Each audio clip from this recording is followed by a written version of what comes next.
اگر آپ کو آپ کے اپنے شہر نے نکال دیا ہو، اگر آپ کے پاس سب سے بڑا سہارا ایک ایک کر کے دنیا سے چلے گئے ہوں، اگر گلیوں میں آپ پر پتھر برسائے جائیں تو آپ کیا بد دعا کریں گے یا پھر بھی دعا کریں گے؟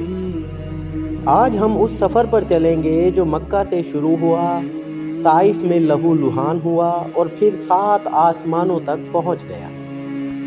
عام الحزن گزر چکا تھا، ختیجہ بنت خویلد جا چکی تھی، ابو طالب بھی دنیا میں نہ رہے تھے۔ اب مکہ میں کوئی ظاہری محافظ نہ تھا، قریش کی دشمنی اور کھل گئی تھی۔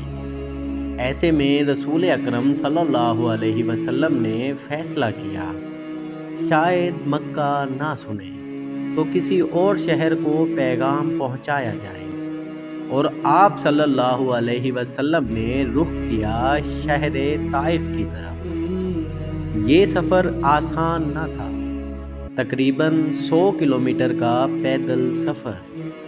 ساتھ تھے حضرت زید بن حارثہ رضی اللہ عنہ۔ امید تھی کہ شاید وہاں دل نرم ہو۔ طائف کے سرداروں سے ملاقات ہوئی۔ آپ صلی اللہ علیہ وسلم نے نرم لہجے میں دعوت دی، توحید کی بات کی، عدل کی بات کی، آخرت کی بات کی، مگر جواب طنز، مذاق، انکار۔ انہوں نے کہا، کیا اللہ کو تم ہی ملے تھے؟ اور پھر انہوں نے اوباش لڑکوں کو اکسا دیا۔ گلیوں میں شور مچا، لڑکے پیچھے دوڑنے لگے، پتھر برسانے لگے۔ زید بن حارثہ ڈھال بننے کی کوشش کرتے، مگر پتھر لگتے رہے۔ سر مبارک سے خون بہنے لگا، جوتے خون سے بھر گئے۔ آپ صلی اللہ علیہ وسلم شہر سے نکلے، کمزور، زخمی، تنہا۔ ایک باغ کی دیوار کے پاس بیٹھ گئے۔ یہ تاریخ کا سب سے دردناک لمحہ تھا۔ وہاں آپ صلی اللہ علیہ وسلم نے وہ دعا کی جو سیرت کا دل ہے۔ اے اللہ، میں تجھ سے اپنی کمزوری، بے بسی اور لوگوں کی نظر میں بے وقعتی کی شکایت کرتا ہوں۔ مگر آگے کیا فرمایا؟ اگر تو مجھ سے ناراض نہیں تو مجھے کوئی پرواہ نہیں۔ یہ الفاظ صبر کی معراج ہیں۔ یہ وہ لمحہ تھا جہاں زمین نے ٹھکرایا، مگر دل نے رب کو نہیں چھوڑا۔ اسی لمحے جبریل علیہ السلام آئے، ساتھ میں پہاڑوں کا فرشتہ۔ اس نے کہا، اگر آپ حکم دیں تو دونوں پہاڑوں کو ملا کر ان کو کچل دیا جائے۔ ذرا سوچئے، ظلم کرنے والے چند لمحوں میں ختم ہو سکتے تھے، مگر جواب نہیں۔ شاید ان کی نسلوں میں کوئی ایمان لے آئے۔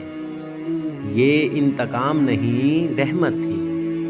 یہی وجہ ہے کہ آپ صلی اللہ علیہ وسلم کو رحمت للعالمین کہا گیا۔ زمین پر دروازے بند تھے مگر آسمان تیار تھا۔ ایک رات جب مکہ سو رہا تھا، ایک غیر معمولی سفر شروع ہوا۔ اس سفر کا نام الاسراء والمعراج۔ حضرت محمد مصطفیٰ صلی اللہ علیہ وسلم کو مسجد حرام سے مسجد اقصیٰ تک لے جایا گیا۔ یہ پہلا مرحلہ تھا۔ وہاں تمام انبیاء علیہ السلام جمع تھے۔ حضرت محمد مصطفیٰ صلی اللہ علیہ وسلم نے امامت فرمائی۔ یہ اعلان تھا، نبوت کا سلسلہ مکمل ختم ہو چکا ہے۔ اب قیادت حضرت محمد مصطفیٰ صلی اللہ علیہ وسلم کے ہاتھ میں ہے۔ پھر آسمانوں کی طرف عروج۔ پہلا آسمان، حضرت آدم علیہ السلام سے ملاقات۔ دوسرا آسمان، حضرت عیسیٰ علیہ السلام اور حضرت یحییٰ علیہ السلام۔ تیسرا آسمان، حضرت یوسف علیہ السلام۔